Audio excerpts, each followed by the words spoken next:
guys ng ng gabi. Ano natin to, yun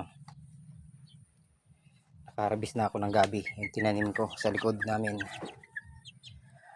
Marami pa nga kunti lang yung kinuha ko kasi baka masayang lang. Yan, himay-himayin na natin siya. Aboy, ang angas. Ang angas niyan guys. Siguro pa 4 months pa lang yan. Ihimay-himay na natin to at ibibilad ko pa.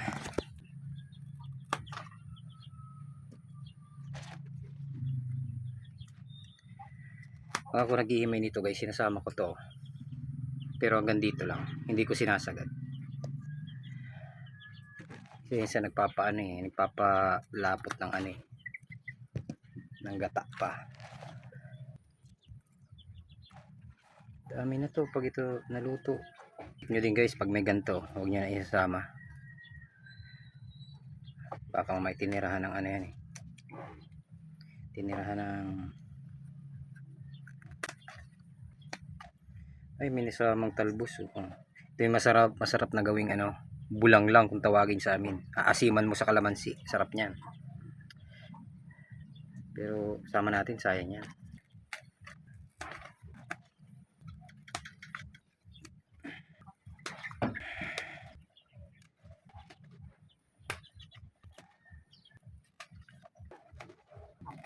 Mahal. Tagal ko nang tinanim yun, ngayon ko lang naharbisan. Kukunitin lang natin to ng kamay natin. Ganyan lang yan guys.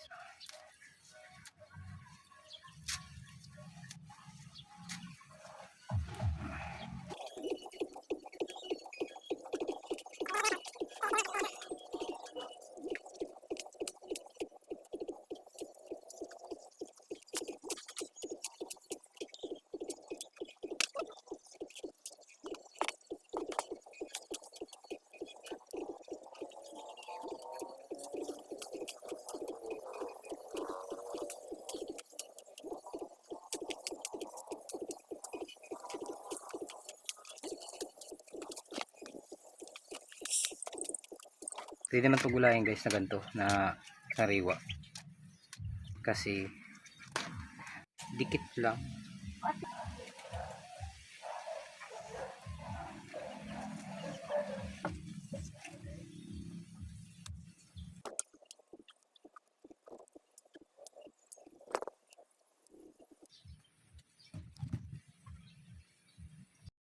Ayun, tapos na guys tapos na natin siyang kunit-kunitin. Yan ang hanapan natin mabibiladan. Kaya lang walang araw. Walang sikat ng araw guys. Natatakpan. Bagay, alis din yung ulap na yan.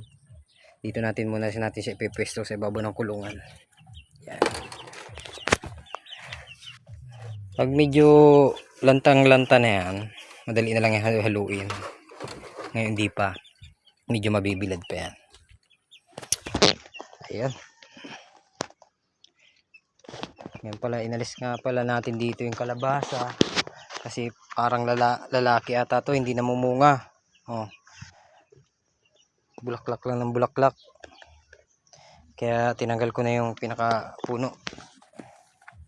Meron pa nga pala tayo dito nga harbisin, pero hindi muna natin ito kukunin kasi dapat lang. Paglulutuin na natin siya kukunin. Ito, gaya nito, ang palaya. Malaki na. Ang pinakamaganda pa nagtatanim ka guys, di ka na bibili ng bibili. Rekado na lang bibilin mo. Kung maaari nga magtanim ka na ng bawang at sibuyas tsaka ng ginisa mix pa yan nasa loob. Ayan andun sa loob andun. Yan, ito yung mga okra namin, matataba na, wala pang bunga yan, hindi pa namumulaklak.